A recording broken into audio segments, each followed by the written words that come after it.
Welcome back to the Monday and Tuesday edition of a Sports Beat, ladies and gentlemen, right here on Service Electric Cable TV's Channel 10. Of course, that very popular website, mugsmedia.com.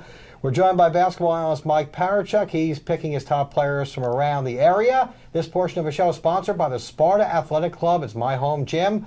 I go there 4 days a week. At least I try to go 4 days a week. Some days it's 3. You know, we try to get in there and get on the treadmill and get a little workout going, make a lot of noise, and annoy people there and then go on the side fully clothed. Anyway, Mike.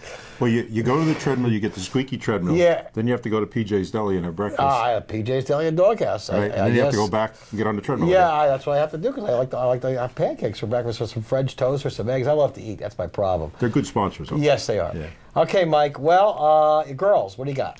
Well, the High Point Wildcats had another outstanding season, and at the top of my list, a girl in the middle, only a junior. She's been playing for 3 years, a very talented player, Leanna Talamay. And, just fundamentally very sound, runs the floor, rebounds, can score inside. Really been a pleasure to cover her and watch her. And she's going to be a big part of that High Point team next year. As Coach Dexter, you don't have to feel sorry. He's going to have talent coming back, even though he's graduating a few key players. Wallkill Valley, anytime they did anything good, they needed a big play, a big rebound, a big assist, 2 key foul shots, Ashley Napavir. Maybe she didn't have the gaudiest statistics, she didn't have a lot of points, a lot of rebounds, but she was always picking her team up, and she really held them together. And you talk about chemistry in basketball, she was a big part of that for Coach Pava's team. End of the season, this girl really dominated, and I was really impressed with her. For the Jefferson Falcons, Sammy Lipinski. Big girl, only a sophomore, had a tremendous game against Old Tapan, a game we covered. She blocked shots, she rebounded, she ran the floor. Really was a centerpiece for the turnaround season that Coach O'Connor's team had. They were 12-13 last year, not in the state tournament. They come in the state tournament this year, they win 2 games. Really an outstanding season. And Sammy Lipinski, only a sophomore, she'll be back next year. Really like her game. Spartans, this girl too, when she was out of the lineup for Sparta, they suffered. They were definitely not the same team. Brittany Mathis and Coach Geffingen, really got a lot of good play out of her this year. So I put her as a backcourt player on our team. And then a girl who's been there for 3 years. She's in the center of everything for the Wildcats, Elena Donadio.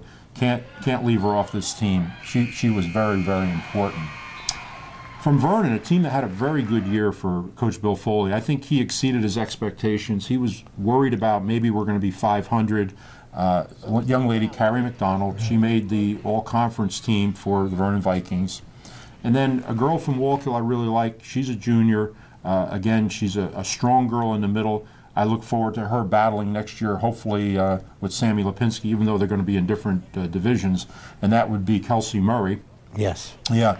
And then Pope John, kind of didn't have the season that they expected, but the sophomore, Alexis Breheny, just a talented point guard. She led them early in the season to a win over High Point. Just a great kid and a great future. And then how can you leave the girl from Sussex Tech off, 1,000-point scorer, Sarah Mybeck.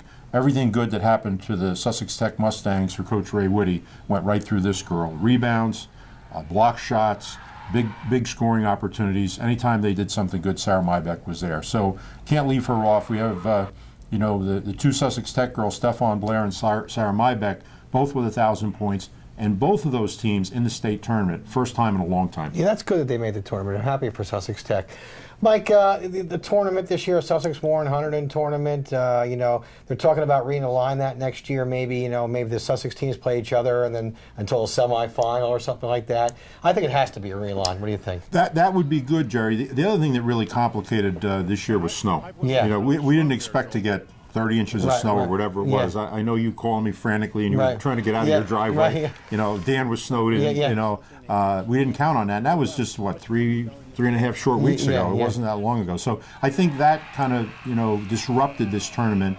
And, I think the idea of the coaches having a Sussex component and then maybe a Warren Hunterdon component and then having final games between the counties, that might be a good idea. Yeah, okay. We'll see what happens. Mike, thank you very much. We'll see you around the courts, my friends. Yeah. All right, Mike, thank you very much. Sponsored by the Sparta Athletic Club. It's my home gym. All right, folks, we have more to come on the Monday and Tuesday edition of the Sports Beat, right here on Service Electric Cable TV's Channel 10. You can be watching us on that very popular website, mugsmedia.com. Right now we have for you a commercial. Time out.